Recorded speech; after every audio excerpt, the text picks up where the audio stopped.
ರಾಘವೇಂದ್ರ ಒಳ್ಳೆಯವನ ಕೆಟ್ಟವನ ನನಗ್ ಅರ್ಥನೇ ಆಗ್ತಿಲ್ವಲ್ಲ.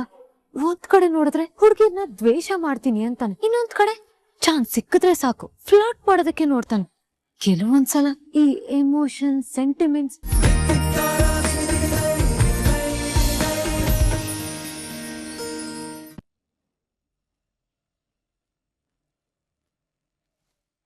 Hello excuse me.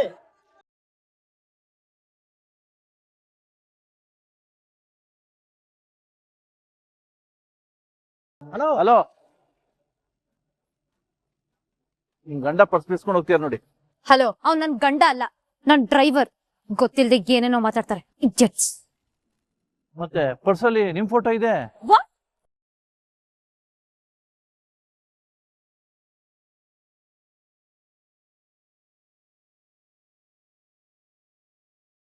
ಏನ್ ವಿಚಿತ್ರನೋ ಇದು. ಇವ್ರು ನೋಡಿದ್ರೆ ಅವನ್ನ ಡ್ರೈವರ್ ಅಂತ ಹೇಳ್ತಿದ್ದಾರೆ, ಅವನು ಇವ್ರ ಫೋಟೋನೇ ಪರ್ಸಲ್ಲಿ ಇಟ್ಕೊಂಡಿದ್ದಾನೆ. ಇದೆಲ್ಲ ದಿಢೀರ್ ಅಂತ ಶ್ರೀಮಂತರಾಗಕ್ ಮಾಡ್ಬೇಕಾಗಿರೋ ಟೆಕ್ನಿಕ್ ಕಣೋ. ಏನೋ ಹೇಳ್ತಾ ಇದ್ಯಾ? ಅದೇ ಕಣೋ, ಒಂದ್ ಒಳ್ಳೆ ಸೌಂಡ್ ಪಾರ್ಟಿ ನೋಡಿ ಸ್ಕೆಚ್ ಹಾಕೋದು, ಆಮೇಲೆ ಡ್ರೈವರ್ ಕೆಸಕ್ ಸೇರ್ಕೊಳ್ಳೋದು. ಈ ರೀತಿ ಫೋಟೋ ಗೀಟ ಎಲ್ಲ ಪರ್ಸಲ್ಲಿ ಇಟ್ಕೊಂಡು ಮರಳು ಮಾಡಿ ಪಟಾಯಿಸ್ಕೊಳ್ಳೋದು, ಆಮೇಲೆ ಡ್ರೈವರ್ ಪಟ್ಟದಿಂದ ಓನರ್ ಪಟ್ಟಕ್ಕೆ ಇರೋದು. ಇಷ್ಟೇ ತಾನೇ? ಇಂಥವೆಲ್ಲ ಎಷ್ಟು ನೋಡಿಲ್ಲ ನಾವು. ಹೌದು, ಈ ಕಾಲದಲ್ಲಿ ಇದೇ ತಾನೇ ನಡೀತಾ ಇರೋದು. ಮೋಸ್ಟ್ಲಿ ಆ ಹುಡ್ಗಿ ನೋಡ್ಲಿ ಅಂತಾನೆ ಪರ್ಸ್ ಬಿಡ್ಸ್ಕೊಂಡು ಹೋದ ಅನ್ಸುತ್ತೆ.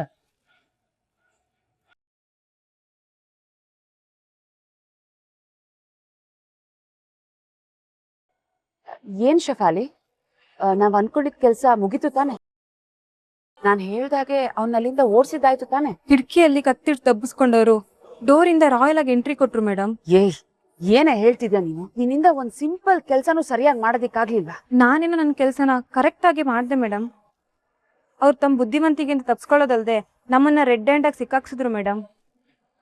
ಅಷ್ಟೇ ಅಲ್ಲ ಮೇಡಮ್, ನನ್ನ ಜಾಗದಲ್ಲಿ ಬೇರೆ ಯಾರಿದ್ರು ನಿಮ್ ಹೆಸರು ಹೊರಗಡೆ ಬಂದಿರೋದು ಮೇಡಮ್. ಆ ತರ ಸಿಚುವೇಶನ್ ಕ್ರಿಯೇಟ್ ಮಾಡ್ಬಿಟ್ರು ಮೇಡಮ್. ಏನ್ ಮಾತಾಡ್ತಾ ಇದ್ಯಾ? ಹಾಗೇನಾದ್ರೂ ನೀನ್ ನನ್ನ ಡೋಂಟ್ ವರಿ ಮೇಡಮ್, ನಿಮ್ ಋಣ ನನ್ ಮೇಲೆ ಇರೋದ್ರಿಂದ ಯಾವ ಕಾರಣಕ್ಕೂ ನಿಮ್ ಹೆಸರು ಬಾಯಿ ಬಿಡಲ್ಲ. ಅವರು ನೀವು ಅನ್ಕೊಂಡಿರೋ ತರ ವ್ಯಕ್ತಿ ಅಲ್ಲ ಮೇಡಮ್. ನಾನ್ ದುಡ್ಡಿನ ಆಸೆಗೆ ಇದೆಲ್ಲ ಮಾಡ್ದೆ ಅಂತ ಒಪ್ಕೊಂಡ್ರು ಕೂಡ ಇಲ್ಲ, ನಿನ್ ಹಿಂದೆ ಬೇರೆ ಯಾರೋ ಇದ್ದಾರೆ ಅಂತ ಈಸಿಯಾಗಿ ಕಂಡಿಡ್ಬಿಟ್ರು. ನಿಜವಾಗ್ಲೂ ಅವ್ರು ತುಂಬಾ ಬ್ರಿಲಿಯಂಟು ಮೇಡಮ್. ನಿನ್ ಕೈಯಲ್ಲಿ ಈ ಕೆಲ್ಸ ಮಾಡಕ್ ಆಗ್ಲಿಲ್ಲ ಅಂತ ಹೇಳು, ಅದನ್ನ ಬಿಟ್ಟು ಸುಮ್ನೆ ಅವ್ನ್ ಯಾವನ್ಗೂ ಬಿಲ್ಡಪ್ ಕೊಡ್ಬೇಡ. ನೀವು ಒಂದ್ ಯೋಚನೆ ಮಾಡಿದ್ರೆ ಅವ್ರು 10 ಯೋಚನೆ ಮಾಡ್ತಾರೆ. ಅವನು ಎಷ್ಟೇ ಸ್ಮಾರ್ಟ್ ಆಗಿದ್ರು ಅವನಿಗೆ ಒಂದಲ್ಲ ಒಂದು ವೀಕ್ನೆಸ್ ಇದ್ದೇ ಇರುತ್ತೆ. ಅದನ್ನ ಯೂಸ್ ಮಾಡ್ಕೊಂಡು ಅವನ್ನ ಹೊರಗಡೆ ಹಾಕೋದಕ್ಕೆ ಪ್ರಯತ್ನ ಪಡು. Okay madam. ಅಲ್ಲ ಮಾಮ್, ಅವಳು ಏನಾದ್ರು ನಿನ್ನ ಹೆಸರು ಬಾಯ್ ಬಿಟ್ಟಿದ್ರೆ ಏನ್ ಮಾಮ್ ಕತೆ? ಅವಳು ಬಾಯಿ ಬಿಡಲ್ಲ ಅಂತ ಗೊತ್ತಿದ್ದೆ ನಾನು ಅವಳಿಗೆ ಈ ಡೀಲ್ ಕೊಟ್ಟಿದ್ದು. ಇಲ್ಲ ಅಂದ್ರೆ ನಾನು ಯಾಕಿಷ್ಟು ದೊಡ್ಡ ರಿಸ್ಕ್ ತಗೊಳ್ತಾ ಇದ್ದೆ.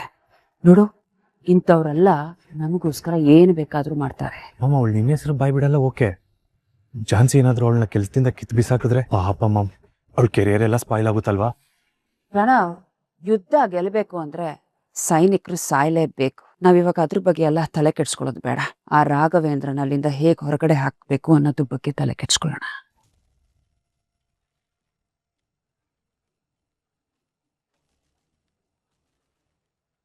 ಮೇಡಮ್ ಬನ್ನಿ ಕೂತ್ಕೊಳ್ಳಿ. ತಗೊಳ್ಳಿನ್ ಪರ್ಸ್. ಅಯ್ಯೋ, ನನ್ ಪರ್ಸ್ ಬಿಡ್ಸ್ಕೊಂಡಿದ್ನ, ಮತ್ತೆ ನಿಮ್ ಕೈ ಸಿಕ್ಕಲ್ಲ. ನೀವೇ, thank you so much madam. ಬನ್ನಿ ಕೂತ್ಕೊಳ್ಳಿ.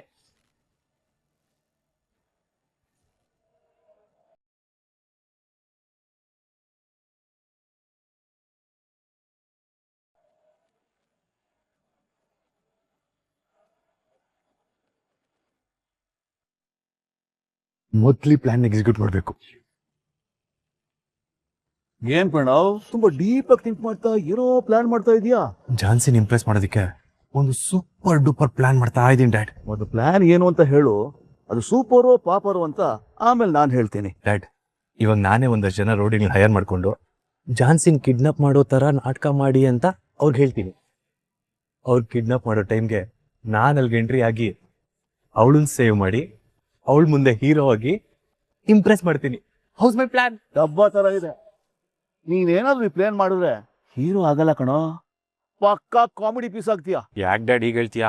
ಎಲ್ಲ ಮೂವಿಯಲ್ಲೂ ಹೀರೋ ಕಾಪಾಡಿದಾಗ ಅದೇ ತಾನೇ ಆಗೋದು. ಪರಿಸ್ಥಿತಿನ ಬಳಸ್ಕೊಂಡು ಹೀರೋ ಆಗ್ಬೇಕೆ ಹೊರತು ಪರಿಸ್ಥಿತಿನ ಕ್ರಿಯೇಟ್ ಮಾಡಿ ಹೀರೋ ಆಗೋದಲ್ಲ. ಡ್ಯಾಡ್, ಇಲ್ಲಿ ಯಾರು ಹೀರೋಗಳನ್ನ ಹುಟ್ಟಾಕಲ್ಲ, ನಮಗ್ ನಾವೇ ಹೀರೋ ಆಗ್ಬೇಕು. ಅನ್ನೋ ಡೈಲಾಗ್ ಕೇಳಿದ್ಯಾ ತಾನೆ? ನೀನ್ ಇದೇ ಪ್ಲಾನ್ ಇಟ್ಕೊಂಡು ಟ್ರೈ ಮಾಡಿದ್ರೆ ಪಕ್ಕ ಫೇಲ್ಯೂರ್ ಆಗ್ತೀಯಾ, ನೋಡ್ತಾ ಇರು. ಏನು ಕಿಂಡಲ್ ಮಾಡ್ತಿದ್ಯಾ?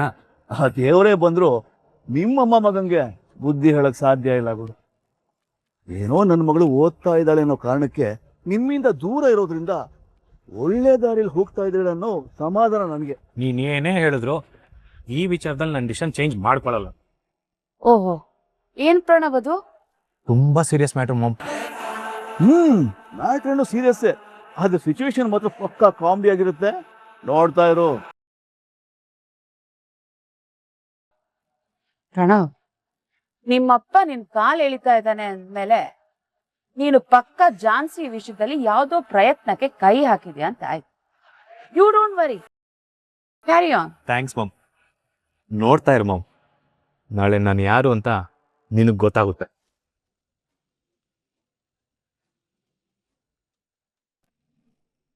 ಒಂದ್ ನಿಮಿಷ ಕಾರ್ ನಿಲ್ಸು. ಮೇಡಮ್, ಇನ್ನು ಟೈಮ್ 6 ಗಂಟೆ ಆಗಿಲ್ಲ, ಅವ್ರ ಡ್ಯೂಟಿ ಮುಗ್ದಿಲ್ಲ ಅಂತದ್ರಲ್ಲಿ ಸಡನ್ ಆಗಿ ಗಾಡಿ ನಿಲ್ಸು ಅಂತ ಹೇಳ್ತಿದ್ದೀರಾ? ರೋಯ್, ಮೇಡಮ್, ನಂಗೂ ಡ್ರೈವಿಂಗ್ ಬರಲ್ಲ, ಮತ್ತೆ ಇವ್ರನ್ನ ರಿಕ್ವೆಸ್ಟ್ ಮಾಡಕ್ಕೆ ನನ್ನ ಕೈಲಿ ಸಾಧ್ಯನೇ ಇಲ್ಲ ಮೇಡಮ್. ಇನ್ನೊಂದ್ಸಲ ಯೋಚನೆ ಮಾಡಿ. ನಾನ್ ಕಾರ್ ನಿಲ್ಸು ಅಂತ ಹೇಳಿದ್ದು ಎಳ್ನೀರ್ ಕುಡಿಯೋದಕ್ಕೆ. ಎಳ್ನೀರ್ ತಗೋಬೋಗು. ಓ ಅದ್ಕ ಸಾರಿ ಮೇಡಮ್.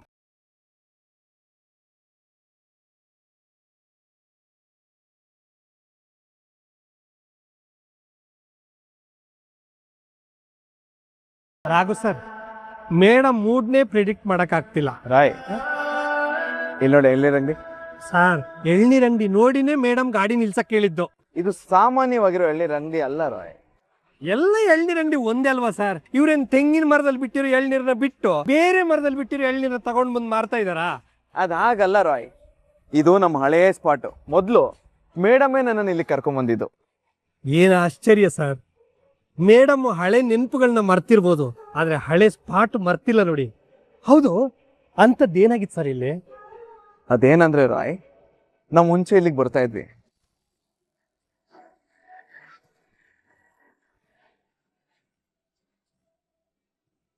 ಅಣ್ಣ, 2 ಎಳ್ನೀರು.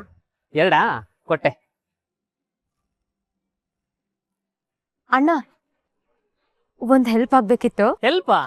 ಹೇಳಿ ಮೇಡಮ್, ನಿಮ್ಗೆ ನೀರ್ ಜಾಸ್ತಿ ಇರೋದ್ ಬೇಕಾ ಇಲ್ಲ ಗಂಜಿ ಇರೋದ್ ಬೇಕಾ? ಅಣ್ಣ, ನೀವು ಜಾಸ್ತಿ ನೀರಿರೋದೇ ಹೊಡೀರಿ, ಆದ್ರೆ ಈಗ ನಂಗೆ ಹೆಲ್ಪ್ ಆಗ್ಬೇಕಾಗಿರೋದೇ ಬೇರೆ. ಬೇರೆನಾ? ಅಭಿಮಾನಿಗಳೇ ದೇವ್ರು ಅಂದ್ರು ಅಣ್ಣವರು, ಗ್ರಾಹಕರೇ ದೇವ್ರು ಅಂದ್ರು ನಮ್ಮಂಥವ್ರು. ಅದೇನ್ ಮಾಡ್ಬೇಕು ಹೇಳಿ ಮೇಡಮ್.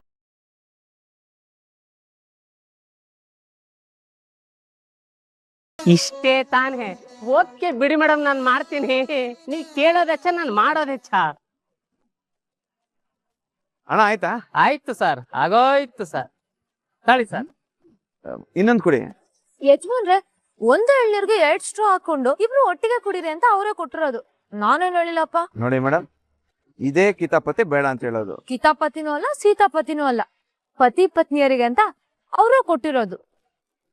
ನೀವೇ ಹೇಳಿರಣ್ಣ ಯಾಕೆ ಕೊಟ್ಟಿದ್ದೀರಾ ಅಂತ. ಅದೇನಿಲ್ಲ ಮೇಡಮ್, ನಮ್ಮ ಅಂಗಡಿ ಕಪ್ಪಲ್ ಸ್ಪಾಟ್ ಅಂತಾನೆ ಫೇಮಸ್. ಸಾಮಾನ್ಯವಾಗಿ ಇಲ್ಲಿ ಬರೋ ಕಪ್ಪಲ್ಸ್ ಎಲ್ಲ ಹಿಂಗೆ ಮೇಡಮ್ ಎಳ್ನೀರು ಕುಡಿಯೋದು. ನೀವು ಹಂಗೆ ಕುಡೀರಿ, ಮಜವಾಗಿರುತ್ತೆ. ವಾ, ಸೂಪರ್ ಅಣ್ಣ. ಯಜಮಾನ್ರೆ, ಬನ್ನಿ ನಾವು ಹಾಗೆ ಕುಡಿಯೋಣ. ನೋಡಿ ಮೇಡಮ್, ಸುಮ್ಮನೆ ಇರಿಟೇಟ್ ಮಾಡ್ಬೇಡಿ, ನಾನು ಬೇರೆ ಇಸ್ಕೊಂತೀನಿ, ನೀವೇ ಕುಡೀರಿ, ನಂಗೆ ಎಳ್ನೀರೇ ಬೇಡ. ಅಲ್ಲ ಸರ್, ಗಂಡ ಹೆಂಡತಿ ಜಗಳ ಉಂಡು ಮಲಗೋವರೆಗೂ ಅಂತ ಗಾದೆನೇ ಇಲ್ವಾ ಸರ್?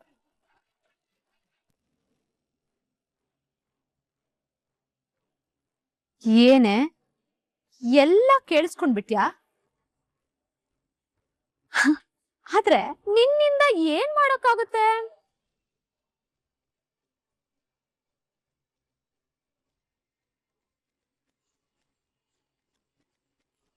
ಸಾಕು ಅನಿತಾ, ಇದನ್ನ ಇಲ್ಲಿಗೆ ನಿಲ್ಲಿಸ್ಬಿಡು. ನಮ್ಮ ಅಣ್ಣನ ಲೈಫಲ್ಲಿ ಆಟ ಆಡ್ಬೇಡ. ಯಾಕೆ ಇಷ್ಟು ಬೇಗ ಸೋಲು ಒಪ್ಕೊಬಿಟ್ಯಾ? ನಿಮ್ಮ ಅಣ್ಣ ನೋಡಿದ್ರೆ ಇಲಿ ತರ ಇದ್ದವನು ಹುಲಿ ತರ ಆಗಿದ್ದಾನೆ, ನೀನು ಹಾಗಿದ್ದವಳು ಹೀಗಾಗಿದ್ಯಾ? ನೋಡು ಅನಿತಾ, ನಮ್ಮ ಅಣ್ಣ ಒಂದ್ ಲೈಫಲ್ಲಿ ಯಾರಿಗೂ ಕೆಟ್ಟದನ್ ಬಯಸ್ದವನಲ್ಲ, ಆದ್ರೆ ನನಗ್ ಕೆಟ್ಟದ್ ಮಾಡಿದಾನಲ್ಲೇ, ನನ್ ಜೀವನದಲ್ಲಿ ಆಟ ಆಡ್ಬಿಟ್ನಲ್ಲ. ಇಲ್ಲ, ಅವನಿಂದ ನಿನಗ್ ಕೆಟ್ಟದಾಗಿಲ್ಲ, ಅವನಿಂದ ನಿನಗ್ ಒಳ್ಳೇದೇ ಆಗಿದೆ. ಅವನಿನ್ ಲೈಫಾಗ ಬರೋಕ್ಕೂ ಮುಂಚೆ ನೀನ್ ಯಾವ ಸ್ಥಿತಿಲಿದ್ದೆ, ಇವಾಗ ಹೇಗಿದ್ಯಾ ಯೋಚನೆ ಮಾಡು. ಅವತ್ತು ನಾನು ನೆಮ್ಮದಿಯಾಗಿದ್ದೆ, ಇವತ್ ನಾನು ನೆಮ್ಮದಿ ಕಳ್ಕೊಂಡಿದೀನಿ. ಇದಕ್ಕೆಲ್ಲ ಕಾರಣ ನೀನೇ ಅನಿತಾ. ಇದನ್ನೆಲ್ಲ ನೀನೇ ನಿನ್ ಕೈಯಾರೆ ಮಾಡ್ಕೊಂಡಿರೋದು. ಮತ್ತೆ ನನ್ನನ್ನೇ ಬ್ಲೇಮ್ ಮಾಡ್ತಾ ಇದ್ಯಾ? ನನಗ ಅಗತ್ಯ ಇಲ್ಲ ಅನಿತಾ. ನಾನ್ ನಿನ್ನ ಬ್ಲೇಮ್ ಮಾಡಿ ನನ್ಗೇನು ಆಗ್ಬೇಕಾಗಿಲ್ಲ. ಪ್ಲೀಸ್ ಇನ್ಮೇಲಾದ್ರೂ ನಮ್ಮ ಅಣ್ಣನ ನೆಮ್ಮದಿಯಾಗಿರೋದಕ್ ಬಿಟ್ಬಿಡು. ಯಾಕಂದ್ರೆ ಅವನ್ ಇಲ್ಲಿವರೆಗೂ ಅವನ ಜೀವನದಲ್ಲಿ ಸಂತೋಷ ಖುಷಿ ಅನ್ನೋದೇ ನೋಡಿಲ್ಲ. ಅವನ್ ಮನ್ಸಾರೆ ನನ್ಗಿದ್ ಬೇಕು ಅಂತ ಇಲ್ಲಿವರೆಗೂ ಯಾವ್ದನ್ನು ಬಯಸಿಲ್ಲ. ಇವಾಗ ಅವನು ಜಾನ್ಸಿ ಅತ್ಗೆನ ಮನಸ್ಫೂರ್ತಿಯಾಗಿ ಪ್ರೀತಿ ಮಾಡ್ತಿದ್ದಾನೆ. ಅವ್ರ ಜೊತೆನೆ ಬದುಕ್ಬೇಕಂತ ಆಸೆ ಪಡ್ತಿದ್ದಾನೆ. ಅವ್ರಿಬ್ರನ್ನ ನೆಮ್ಮದಿಯಾಗಿರೋದಕ್ ಬಿಟ್ಬಿಡು ಅನಿತಾ. ಅಂದ್ರೆ ಅವ್ನ್ ನನ್ ಜೊತೆ ಇದ್ರೆ ನೆಮ್ಮದಿಯಾಗಿರಲ್ಲ ಅಂತ ಹೇಳ್ತಾ ಇದ್ಯಾ? ಅದೆಲ್ಲ ಮುಗ್ದೋದ್ ಅಧ್ಯಾಯ ಅನಿತಾ. ಇಲ್ಲ, ಶುರುವಾಗ್ಬೇಕಾಗಿದ್ನ ಮುಗ್ಸಿದ್ದು ನಿಮ್ಮ ಅಣ್ಣ. ನನ್ ನೆಮ್ಮದಿ ಕಿತ್ಕೊಂಡವ್ನ ಹೇಗೆ ಸುಮ್ನೆ ಬಿಡ್ಲಿ? ಬಿಡಲ್ಲ ಕಣೆ. ಅವನ ಲೈಫ್ ಅಲ್ಲಿ ನೆಮ್ಮದಿಯಾಗಿರೋಕೆ ನಾನು ಯಾವ್ದೇ ಕಾರಣಕ್ಕೂ ಬಿಡಲ್ಲ. ಬೇಡ ಅನಿತಾ, ನಿನ್ ಕೈಯಾರ ನಿನ್ ನೆಮ್ಮದಿನ ನೀನೇ ಹಾಳು ಮಾಡ್ಕೋತಿದ್ಯಾ. ಇಲ್ಲ ಕಣೆ, ನೀನ್ ನೆಮ್ಮದಿಯಾಗಿ ನಮ್ಮ ಅಣ್ಣನ್ ಜೊತೆ ಸಂಸಾರ ಶುರು ಮಾಡ್ಬೇಕು ಅನ್ನೋದೇ ನನ್ನ ಆಸೆ. ಆದ್ರೆ ನೀನೇ ನನ್ನ ಮಾತು ಕೇಳ್ತಾ ಇಲ್ವಲ್ಲ. ಏನ್ ಮಾಡ್ಬೇಕು ಅಂತ ಹೇಳು ಅನಿತಾ. ಅವನ್ ನೆಮ್ಮದಿನ ಹಾಳು ಮಾಡು.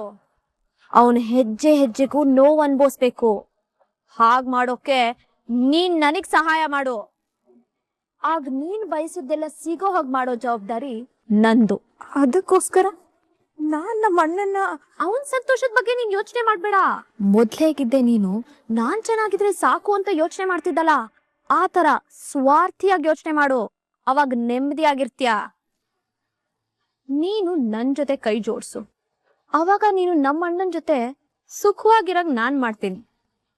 ನಾವಿಬ್ರು ಸೇರಿ ಅವನಿಗೆ ನರ್ಕ ತೋರ್ಸೋಣ.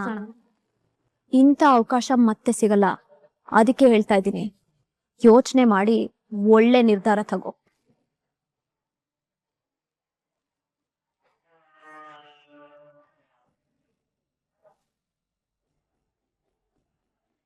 ಈ ದುಡ್ಡು ನನ್ನ ತಂಗಿ ಫೀಸ್ ಕಟ್ಟಕ್ಕೆ ಅಂತ ಇಟ್ಕೊಂಡಿದ್ದೆ. ಅದು ಸಾಲ ಮಾಡಿರೋ ದುಡ್ಡು.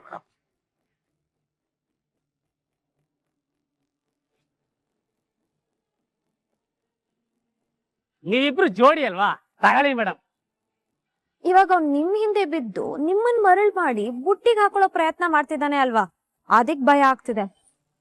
ಒಟ್ನಲ್ಲಿ ನಮ್ಮನ್ನ ಹೋಲ್ಸ್ಕೊಳ್ಳೋದಕ್ಕೆ ಅವನಿಗೆ ಹೇಗ್ ಬೇಕೋ ಹಾಗೆ ಕತೆ ಕಟ್ಟಿ ಆಮೇಲೆ ಏನು ಗೊತ್ತೇ ಇಲ್ಲ ಅನ್ನೋ ತರ ಇದ್ಬಿಡ್ತಾನೆ. ಈ ರಾಘವೇಂದ್ರ ಒಳ್ಳೆಯವನ ಕೆಟ್ಟವನ ನನಗ್ ಅರ್ಥನೇ ಆಗ್ತಿಲ್ವಲ್ಲ. ಒಂದ್ ಕಡೆ ನೋಡಿದ್ರೆ ಹುಡುಗಿಯನ್ನ ದ್ವೇಷ ಮಾಡ್ತೀನಿ ಅಂತಾನೆ, ಇನ್ನೊಂದ್ ಕಡೆ ಚಾನ್ಸ್ ಸಿಕ್ಕಿದ್ರೆ ಸಾಕು ಫ್ಲರ್ಟ್ ಮಾಡೋದಕ್ಕೆ ನೋಡ್ತಾನೆ. ಕೆಲವೊಂದ್ಸಲ ಈ ಎಮೋಷನ್ ಸೆಂಟಿಮೆಂಟ್ಸ್ ಏನು ಇಲ್ದೇ ಇರೋ ಒಂಥರ ಮಾತಾಡ್ತಾನೆ. ಮತ್ತೊಂದ್ ಕಡೆ ತಂಗಿನ ಓದಿಸ್ಬೇಕು ಅಂತ ಒತ್ತಾಡ್ತಾನೆ.